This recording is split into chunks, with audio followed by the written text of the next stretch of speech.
Hello and welcome back to HardReset.Info. In this video, I will show you how to fix your headphones not detected on Samsung Galaxy Tab S10 Lite. Let's begin!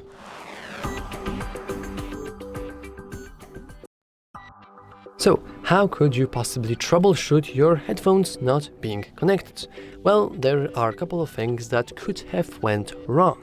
But first, let's simply reset our Bluetooth here. Let's give it a couple of seconds and let's reset it once again. As you can see, it does see my paired devices and I try to connect and we are indeed connecting.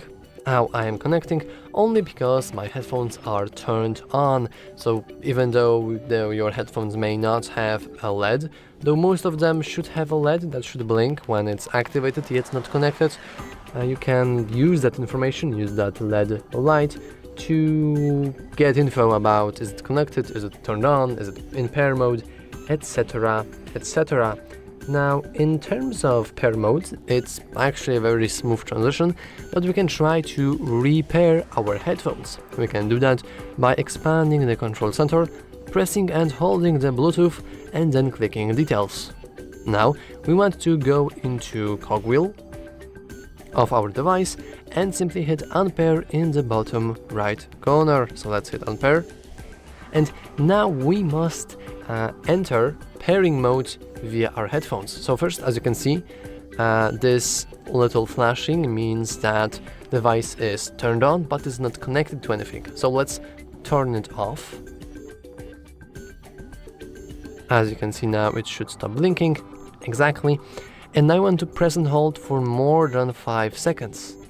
So I'm pressing and holding, it's turned on, and now it's in pairing mode, and we can tell by that rapidly flashing lights.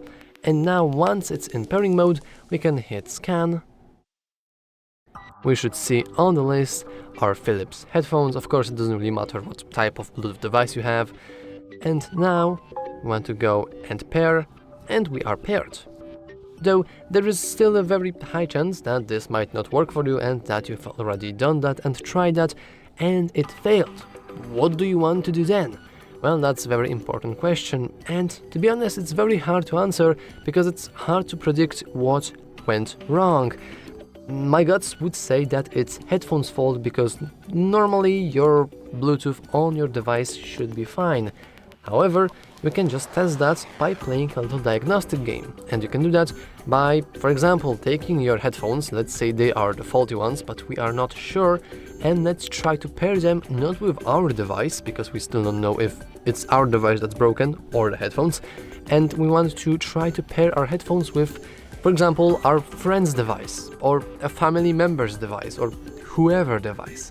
If it's working, then headphones are completely fine, and then we should see what's wrong with our tablet. However, if it will also fail, and the other friend's phone also fails connecting to the headphones, there is a very high chance that this is the headphone's fault, and you should have them fixed. Or if you have a warranty, you can just return it to the store you bought it from. However, as a last resort option, you can just reboot your device. You can do that by expanding the control center from the top right corner, clicking power icon and hitting reset. Now I know that this may seem kind of silly, but whenever you reboot your device, you're not only rebooting the software, but hardware as well, including Bluetooth chips that are responsible for connecting to your Bluetooth devices. So if you have them reset, which you should because they also deserve a nice little break, sometimes they should be working again. But once again, if it's for whatever reason not working for you, well, you can share it down in the comments below if you have more specific problem, but generally speaking, your Bluetooth isn't working properly on your device or on your headphone, on your device, Bluetooth device or your tablet. And that's about it for this video. If you found it useful, make sure to leave a like, subscribe, and as always, thanks for watching.